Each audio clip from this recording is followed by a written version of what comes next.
एक क्रांतिकारी था जिसने लगभग 1000 निर्दोष लोगों की शव यात्रा देखी थी। 1899 में पैदा हुआ, जन्म के महज 2 साल बाद अपनी मां को खोया और 8 साल बाद पिता को।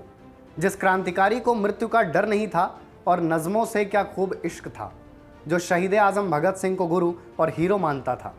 जिस क्रांतिकारी के बचपन का नाम शेर सिंह था। एक ज़माने में वो खुद को मोहम्मद सिंह आज़ाद लिखता था, लेकिन हम और आप उन्हें उधम सिंह के नाम से जानते हैं।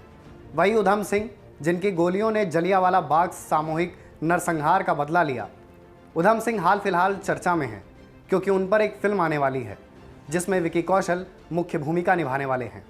आप सभी को विभव देव शुक्ला का सादर प्रणाम। आप देख रहे हैं daily buzz India. Udham Singh की कहानी शुरू होती है पंजाब के संगरूर ज़िले के सुनाम गांव से। 26 दिसंबर 1899 को उधम सिंह का जन्म हुआ। इसके पहले कि उधम सिंह ज़मीन पर सलीके से कदम रखना सीखते, 1901 में उनकी मां ने दुनिया को अलविदा कह दिया। ये बात समझ पाते कि ये दुख कितना बड़ा है, 1907 में पिता का निधन हो गया। यानी ज़िंदगी के 2 सबसे बड़े झटके ऐसी अवस्था में खाए जब सोच और समझ दोनों ही दूर की कौड़ी हुआ करती थी।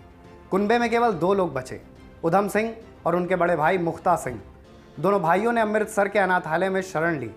यहाँ आने के पहले तक न तो उधम सिंह थे और न ही मुख्ता सिंह। उधम सिंह के बचपन का नाम शेर सिंह था और उनके भाई का नाम साधु सिंह।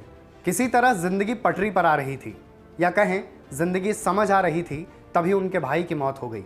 साल 1917 में वो पूरी तरह अनाथ हो गए, लेकिन अपनों को खोने का दुख कभी उनके जज्बे के रास्ते में नहीं आया। 1918 में उन्होंने मैट्रिक की परीक्षा पास की और 1919 में अनाथालय को अलविदा कहा। फिर नजर आए आज़ादी की जंग के मैदान में। उनके इस अनुभव की शुरुआत बहुत अच्छी नहीं हुई। तारीख 13 अप्रैल साल 1919, जलियांवाला बाग हत्याकांड का दिन। उधम सिंह फिरंगी हुकूमत की निर्दयता के प्रत्यक्षदर्शी थे। दिल दहला देने वाली इस घटना के बाद उन्होंने लगभग 1000 निर्दोष लोगों की शव यात्रा देखी।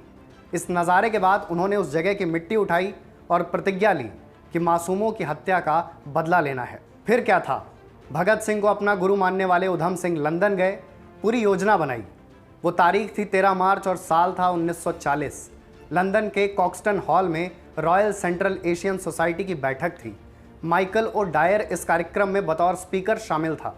उधम सिंह ने एक मोटी किताब से रिवॉल्वर निकाली और दाग दी गोलियां माइकल और डायर के सीने में।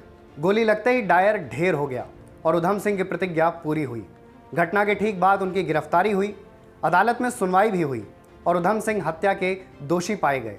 31 जुलाई 1940 को पेंटनविले जेल में उन्हें फांसी दी गई। उधम सिंह की कहानी भले खत्म हुई, लेकिन आज़ादी की लड़ाई में वो अमर हो गए।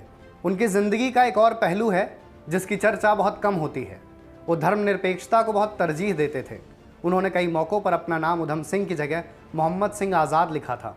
लंदन के बैरिकस्टन और पेंटनविले जेल में रहते हुए वो चिट्ठियाँ लिखते थे। चिट्ठी में वो अपना नाम मोहम्मद सिंह आज़ाद ही लिखते थे। फांसी के पहले अपनी आखिरी चिट्ठी में भी उधम सिंह ने अपना नाम मोहम्मद सिंह आज़ाद ही लिखा था। उधम सिंह नज़मों के भी शौकीन थे।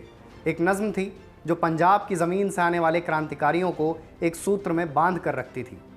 सेवा देश दी जिंदड़ी ए बड़ी औखी, गल्लां करनियां ढेर सुखा लिया ने, जिना देश सेवा विच पैर धरिया, ओहना लख मुसीबतां झलिया ने। शहीद उधम सिंह अक्सर ये नज़म गुनगुनाते थे।